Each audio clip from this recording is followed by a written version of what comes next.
오늘 읽었던 말씀을 가지고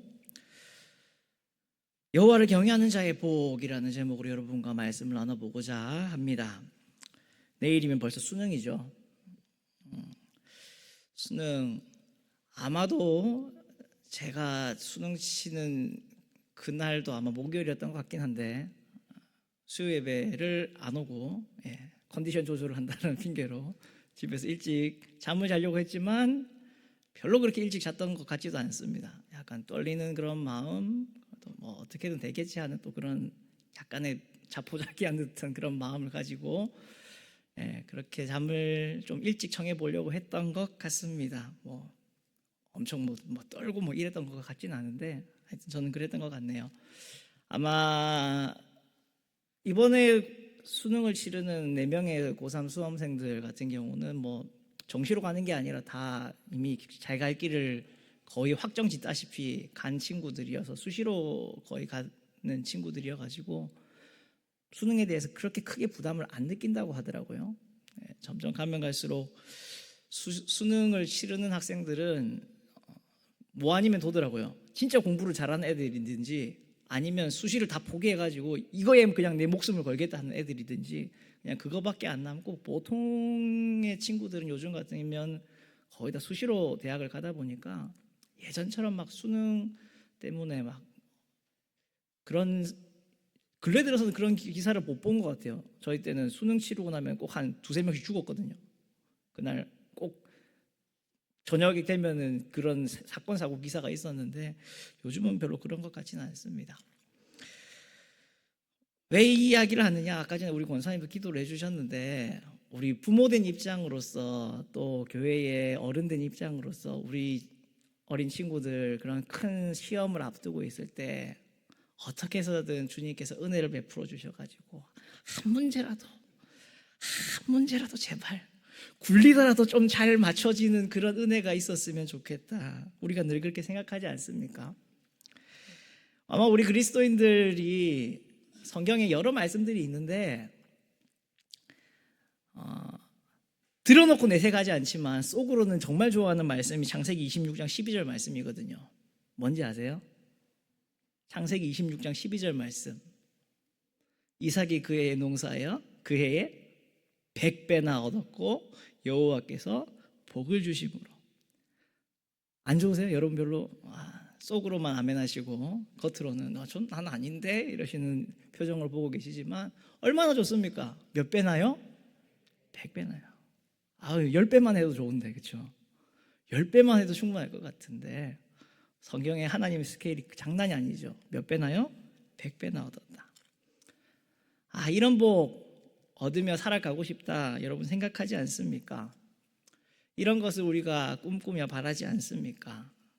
우리가 원하는 복은 대박나고 운수대통하고 만사형통하는 것, 예수 그리스도 믿고 나서 예수님을 주님으로 고백하고 나서 내 삶이 좀 잘 풀리고 내 하는 사업마다 대박이 나고 내가 하는 일들마다 다 잘 되고 근심 걱정 없고 어려움 없고.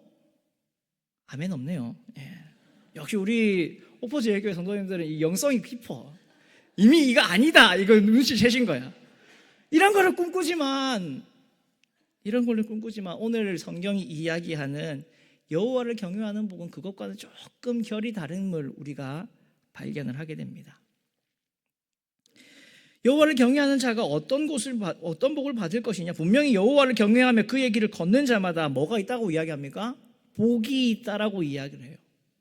복이 있습니다. 여호와를 경외하는 우리들, 여호와의 길을 따라가는 예수 그리스도의 길을 따라가는 우리들에게는 분명히 뭐가 있어요? 복이 있어요. 그런데 그 복이 대박과 운수대통과 만사형통의 복이 아닌 것 같습니다. 이어지는 2절에서 뭐라고 말씀합니까? 내가 내 손이 수고한 대로 먹을 것이라. 내가 복되고 형통하리로다.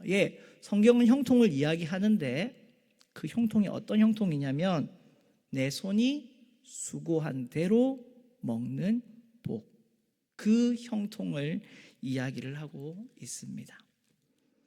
성경은 우리에게 너무나도 단순한 너무나도 명확한, 너무나도 당연한 하나님의 복을 이야기해 주는데 뿌린 대로 걷는다라는 겁니다.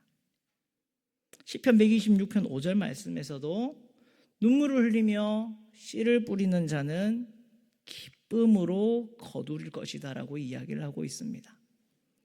이 말씀에 여러 가지 키포인트를 잡을 수도 있겠지만 어떤 자가요? 뿌리는 자가 거두어 드린다는 겁니다. 눈물을 흘리며 씨를 뿌리는 자는 기쁨으로 거두리로다. 잠언 22장 8절 말씀에서도 뭐라 말씀하시냐면 악을 뿌리는 자는 재앙을 거두리니 그 분노의 기세가 쇠할 것이다 라고 이야기를 합니다. 악을 뿌리면 뭘 거둬요? 재앙을 거둬들일 겁니다. 사도 바울도 고린도후서 9장 6절에서 이렇게 말합니다. 이것이 곧 적게 심는 자는 적게 거두고 많이 심는 자는 많이 거둔다 하는 말이로다. 이 성경은 우리에게 허황된 복을 이야기하지 않습니다. 우리가 생각하는 것과 같은 대박나는 아무것도 안 했는데 그냥 주어지는 그러한 복을 우리에게 말씀해 주지 않습니다. 어떻게 해야 된다고요? 뿌려야 돼요. 심지어 어떻게 하면서요? 울면서라도. 울면서 뿌린 그 씨앗을 하나님이 외면하지 않으시고 거둬들이게 해주시는 복이 있을 거다라고 이야기합니다. 바로 우리 하나님은 그런 분입니다. 뿌린 것을 거두게 하시는 하나님. 여러분, 마태복음 25장에 달란트 비유가 나옵니다. 처음 들어보신 이야기는 아니시죠? 마태복음 25장에 달란트 비유가 나와요. 그냥 끄덕끄덕 하시면 대충 성경을 좀 잘 아시는구나 이렇게 보이는 게 됩니다. 마태복음 25장에 달란트 비유가 나오는데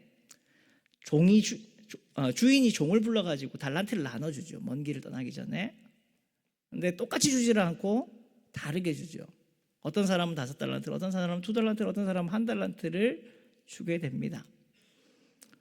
5달란트를 받은 종은 5달란트를 남겼고 2달란트를 받았던 종은 2달란트를 남겼습니다. 그리고 해피하게도 1달란트를 받았던 사람이 1달란트를 남겼으면 좋았을 건데 그러지 못했죠. 그는 땅에다가 이것을 심어 두었습니다. 성경적인 사람이죠.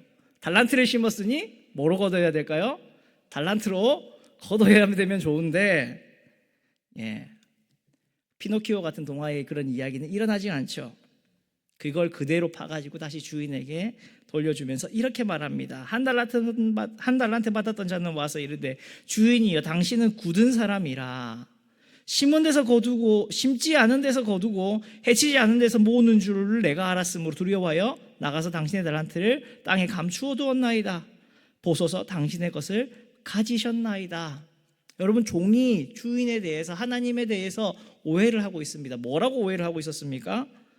하나님은 심지 않은 데서 거두고 해치지 않은 데서 모으는 분이라고 그는 그의 주인을 오해하고 있었어요. 이 1달란트 받았던 종의 모습이 우리의 신앙생활의 모습이 아닌가 돌아보게 됩니다. 심지 않고 모으지 않고 우리는 거두려고 하고 뭔가를 모아보려고 하는 사람들이 우리의 모습 아닌가 돌아보게 됩니다. 그렇지만 성경은 분명히 그렇지 않다라고 이야기하죠. 갈라디아서 6장 7절 8절 말씀에서 우리에게 엄히 경고합니다. 스스로 속이지 말라. 하나님은 업신여김을 받지 아니하시나니 사람이 무엇으로 심든지 그대로 거두리라. 자기 육체를 위하여 심는 자는 육체로부터 썩어질 것을 거두고 성령을 위하여 심는 자는 성령으로부터 영생을 거두리라. 이것은 우리의 삶에 있어서 그냥 영적인 것만 이야기하는 것이 아닙니다. 우리의 또한 그리스도인의 삶의 태도 역시 보여주는 말씀이라 저는 생각합니다. 우리 하나님은 업신여기지 않으시는 분입니다. 종이 생각했던 것처럼 주인에 대해서 오해하고 그렇게 생각할 분이, 그렇게 여김을 받으실 분이 아닙니다.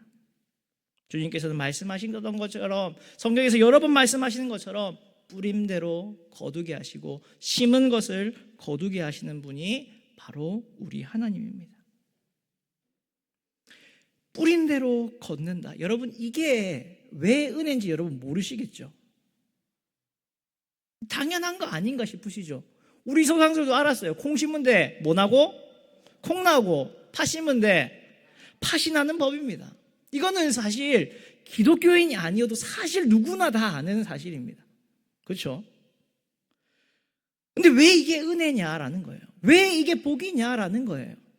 하나님이 심으신 것을 거두게 하시는 게 왜 복이냐라는 거예요. 왜냐하면 하나님은 기억하시고 갚으시는 분이기 때문입니다. 여러분도 아시겠지만 우리가 열심히 노력해서 심을 수는 있습니다. 그렇죠? 열심히 노력하고 심을 수는 있습니다. 그러나 우리가 열심히 심는 그 노력이 반드시 그것을 추수하는 기쁨으로 연결된다고 보장을 할 수가 없죠. 특히 이 신약이 쓰여지고 구약이 쓰여지던 당시에 이스라엘과 유대인들의 삶은요, 로마 제국의 압제를 받고 있었고 또한 그 여러 주변 나라들로부터 약탈당하는 삶을 살았습니다. 그들이 아무리 심는다라고 해도 이것이 내 것이 될 거라는 보장을 할 수가 없는 시대였어요.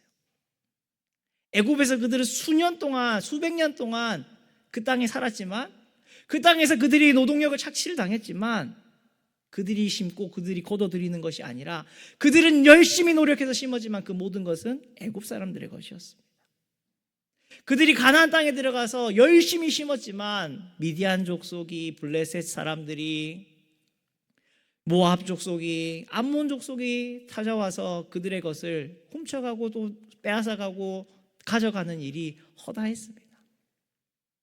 바벨론으로 포로로 잡혀간 이후에는 어땠나요? 그들 역시 마찬가지였습니다. 그 땅에서 수고하며 눈물로 고향 땅을 그리면서 죽지 못해 살아가면서 눈물로 씨앗을 뿌렸지만 그들의 삶은 여전히 그 땅 가운데에 포로로 살아갈 수밖에 없었습니다. 이 땅에서 내가 수고하고 먹지만 이것이 내 것이다라고 주장할 수 있는 게 뭐가 있었겠습니까? 심는다라고 해서 그대로 거두어지는 게 아니라는 것도 우리가 인생에서, 우리가 역사에서 보게 되는 하나의 진리죠. 그런데 누가 기억하신다고요? 하나님이 기억하세요. 그리고 하나님이 어떻게 하신다고요? 하나님은 갚아주시는 분으로 나옵니다. 여러분, 이게 바로 여호와를 경외하는 자가 받는 복인 겁니다. 내 손이 수고한 대로 먹을 것이라는 것이 왜 우리에게 복이 되느냐? 우리가 눈물로 심어요, 눈물로 뿌려요, 거둬질 거라는 보장은 전혀 보이지 않지만 누가 기억하신다고요? 하나님이 기억하세요. 고린도전 3:8절에 심는 이와 물 주는 이는 한 가지나 각각 자기가 일한 대로 자기의 상을 받을 것이다라고 이야기합니다. 왜요? 누가 기억하기 때문에요? 하나님이 기억하기 때문에요. 심는 이, 물 주는 이는 열심히 노력을 하지만 자라나게 하시는 분은 하나님이시고 바로 그 하나님이 그것을 자라나게 하셔서 이 심는 자와 물 주는 자에게 각각 자기의 상을 주신다는 겁니다. 우리 누가복음 6장 38절 말씀, 여러분 아마 보시면 딱 좋아하실 말씀입니다. 어떻게 나온지 아세요?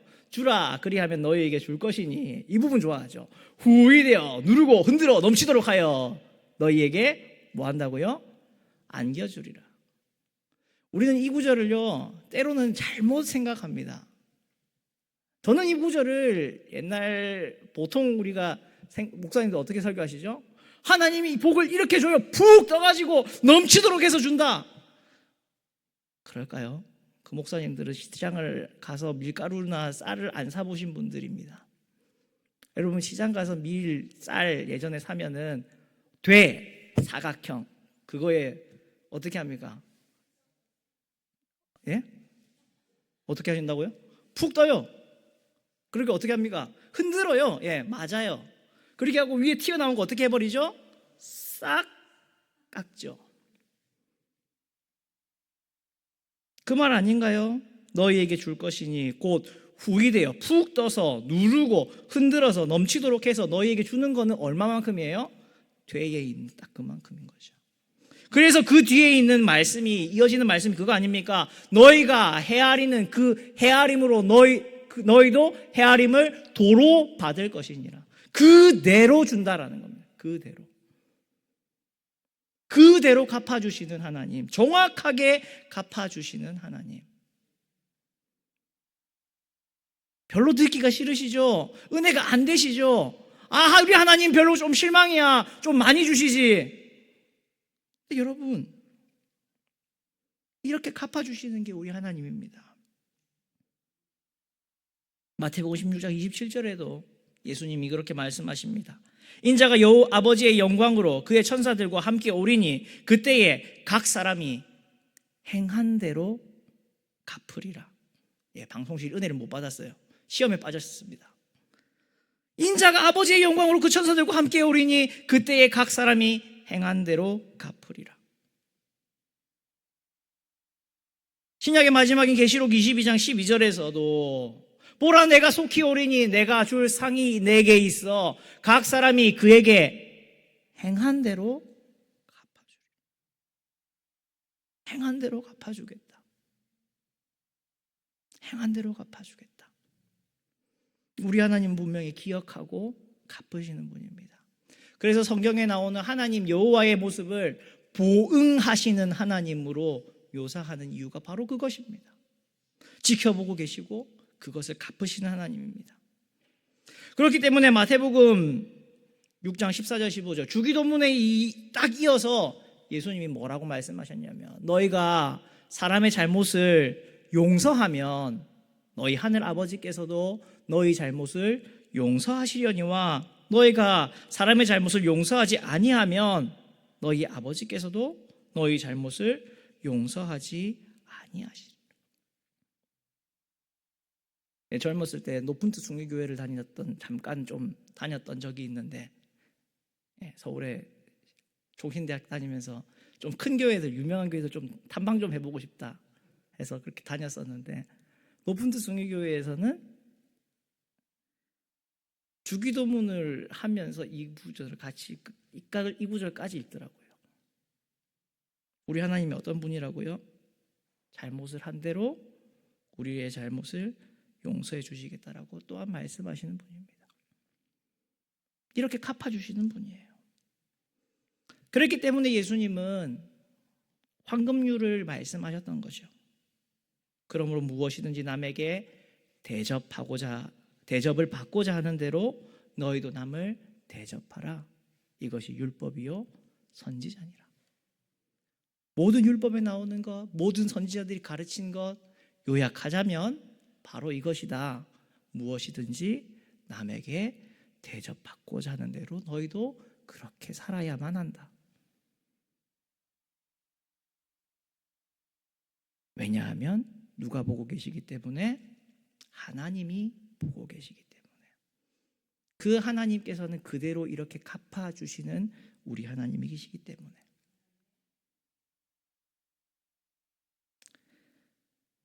이렇게 살아가면 하나님이 우리의 삶을 기억하시고 이렇게까지 헤아리고 계신다면, 그리고 갚으신다면 여러분의 삶은 하나님 앞에서 자신 있으십니까? 오늘 우리는 우리의 이웃을 대할 때에 하나님의 사랑으로 대했나요? 주님의 마음으로 대하고 있습니까? 예수님께서 말씀하신 것처럼 내 이웃을 내 몸과 같이 사랑하고 있었습니까? 그들의 잘못을 7번씩 70번이라도 우리는 용서하는 삶을 살아가고 있었습니까? 그러면서도 우리는 하나님 앞에 나오면서 복을 달라고 이야기하고 있고, 은혜를 달라고 이야기하고 있고, 축복을 내려달라고 이야기를 하고 있는 거죠. 섬뜩하지만 이 또한 진리입니다. 하나님은 기억하시고 갚으시는 하나님입니다.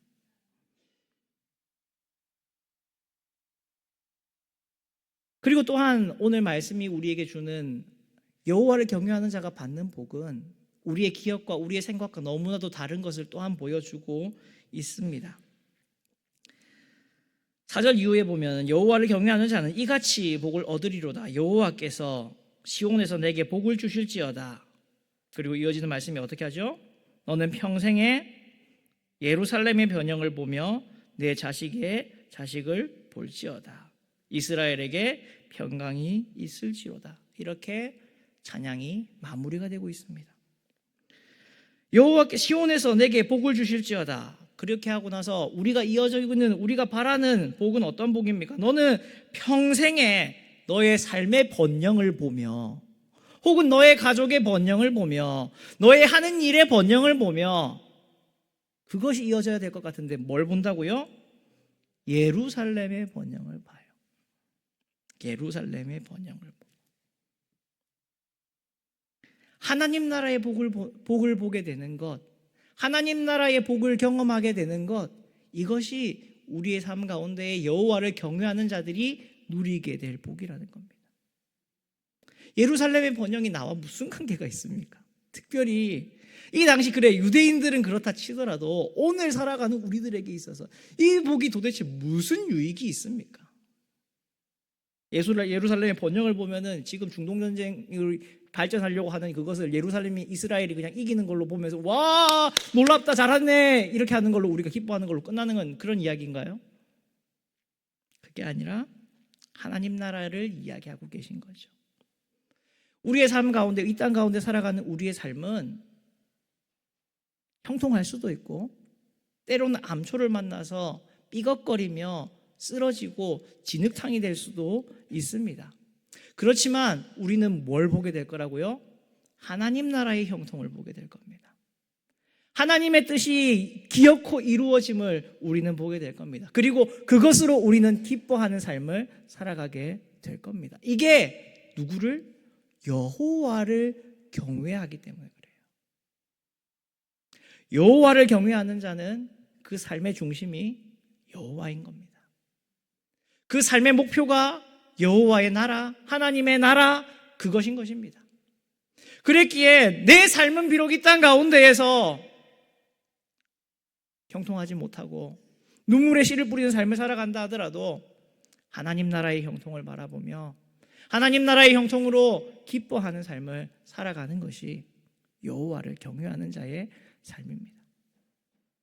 더 끌고 와볼까요? 열심히 드린 나의 기도가 응답되지 않는다 하더라도 우리는 분명히 무엇을 알고 있습니까? 하나님의 뜻과 하나님의 계획, 하나님의 나라는 결코 실패하지도 좌절하지도 끊어지지도 망하지도 않을 것이라는 분명하고 확실한 진리를 우리는 알고 있습니다. 그것 때문에 내 기도는 응답되지 않지만 뭐 하는 거예요? 기뻐하는 거예요. 감사하는 거예요. 이게 여호와를 경외하는 자의 삶입니다. 그렇기 때문에 이러한 사람들은요, 어떤 삶을 살아갈까요? 바로 우리의 주어진 일상 속에 하나하나 주님께서 갚아주시는, 응답해주시는, 보응해주시는 것을 보며 감사하며 기뻐하는 것입니다. 다시 중간으로 돌아가서 내 집 안방에 있는 내 안에는 결실한 포도나무 같으며 내 식탁에 둘러앉은 자식들은 어린 감람나무 같으리로다 라고 이야기를 하고 있습니다. 뭔가 큰 복을 이야기할 것 같은데, 뭔가 좀 거창한 복을 이야기할 것 같은데 뭐 이야기하고 있습니까? 내 가정이 이야기하고 있어요. 스케일이 너무 우리 하나님 스케일에 비해서 너무 작지 않습니까? 천하만국을 운영하시고 좌지우지하시는 우리 하나님이 복을 주시는데 우리 집에 내 새끼들, 내 와이프, 내 남편 그들과 행복하게 살아가는 삶을 주시겠다. 우리 하나님 스케일 너무 좀 실망이지 않습니까? 그러나 여러분, 이게 여호와를 경외하는 자가 마땅히 감사할 복입니다. 내 주어진 삶에, 내 주어진 일상 속에서 역사하고 계시는 하나님을 만나는 겁니다. 여러분, 우리의 삶이 너무나 보잘것없어 보이죠. 아무것도 아닌 것 같아 보이죠. 그런데 그 속에 지금 하나님이 뭐하고 계신다고요? 주목하고 계시고 거기에서 우리가 오늘 하루 심는 성실함으로, 정직함으로 하나님께서 수고한 대로 거두게 하시고 우리가 살아가는 그 일상, 그 아무것도 아닌 평범한 삶을 지켜주시며 보호해 주시며 그 가운데에 기쁨으로 감사로 넘치도록 하시겠다는 것이 하나님께서 여호와를 경외하는 자의 삶에 내려주시는 복이라는 겁니다. 신명기 12장 7절에서도 하나님은 이스라엘 백성에게 그렇게 말씀하셨습니다. 거기 곧 너희 하나님 여호와 앞에서 먹고 너희 하나님 여호와께서 너희 손으로 수고한 일에 복 주심으로 말미암아 너희와 너희 가족이 즐거워할지니라. 너희 손으로 수고한 일에 복을 주심으로 너희와 너희 가족이 즐거워할지어다. 여러분, 우리가 살아가는 일상을 아무것도 아닌 것처럼 보잘것없는 것처럼 생각하지 마십시오. 하나님께서 복을 내려주시고 있는 필드가 바로 거기입니다. 사랑하는 성도 여러분, 말씀을 맺고자 합니다. 여러분께 이렇게 꼭 도전드리고 싶습니다. 그리스도인은 운수대박의 삶을 살아가는 사람들이 아니라 정직한 삶을 사는 사람입니다. 우리는 운수대박을 원합니다. 그렇지만 그런 사람이 아니라 정직한 삶을 살아가는 사람들입니다. 우리 손이 수고한 대로 주시는, 갚아주시는 하나님의 복을 감사하며 살아가는 사람들입니다. 이 말씀의 포인트를 잡고 있는데 이미 11일 날 다니엘 기도회에서 박신일 목사님이신가? 이미 이야기했더라고요. 내가 오늘 봤거든요. 그래서 내가 하려고 했는데 내가 할 건데 이미 말씀해 버렸어. 내가 그랬는데 아까 전에. 여러분, 그리스도인은 운수대박의 삶을 사는 사람들이 아닙니다. 정직하게 살아가는 사람들이에요. 정직하게 하루하루를 살아가는 사람들이에요. 그렇기 때문에 우리는 어떻게 살아야 할까요? 울더라도 뿌리고 오늘을 정직하게 살아가야 하는 겁니다. 또한 우리는 기억해야 합니다. 하나님은 반드시 우리의 수고를 기억하고 갚으신다는 것을. 그리고 세 번째로 우리가 수고할 바로 그곳은 우리의 일상이고 거기에 하나님의 은혜와 호의가 더해질 것이라는 것을 우리는 반드시 기억해야 합니다. 우리 사랑하는 오포제일교회 모든 성도님들의 삶이 이러한 하나님 앞에 여호와를 경외하는 자의 복을 받는 삶이 되시기를 축복드립니다. 크고 거창한 복 아니면 어떻습니까? 내 삶 가운데에 주님이 함께하고 계시고 역사하고 계시고 복 내려주시고 있다는 것, 그것만으로도 우리는 감사의 감격에 젖어 살아가는 삶을 살아가게 될 겁니다. 이러한 여호와를 경외하는 우리 모든 성도님들 되실 수 있기를 주님의 이름으로 부탁을 드립니다. 우리 찬양 부르